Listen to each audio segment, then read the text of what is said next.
ایک اور تعلق بھی ہمارا تعلق ہے، ابا سے پیسے لینے ہیں، کالج میں پڑھ رہا ہوں، اب ابا جی کے ساتھ تعلق ہے، کیوں تعلق ہے؟ تعلق نہ رہا تو میرا خرچہ کہاں سے کروں گا؟ بیوی کہتی ہے خاوند کے ساتھ تعلق ہے، کیوں تعلق ہے؟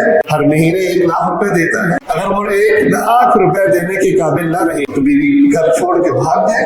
یہ مفاد کا تعلق بھی اسی میں شامل ہے، بدلے میں، شکر گزاری میں۔ یہ تعلق بھی اسلام میں مقصود نہیں ہے۔ آدمی اس لیے تعلق رکھے کہ یہ میرا افسر، یہ میرا گاہک، میں اپنے افسر کو صبح سلام کروں، میری بکری ہو، میری دکان چلے، افسر میری ACR خراب نہ کر دے۔ تعلق رکھنا پڑتا ہے، نوکری کے اندر بھی، دکانداری کے اندر بھی، اور خاندانی رشتہ داری کے اندر بھی۔ یہ تعلق لوجہ اللہ نہیں، یہ مفاد کا تعلق ہے۔ یہ اپنے افسر کو سلام کرنا یا اپنے خامن کی عزت کرنا اور خامن کی عزت کو ظاہر کرنا، یہ مفاد کا تعلق ہے۔ شریعت میں اس کی کوئی حیثیت نہیں۔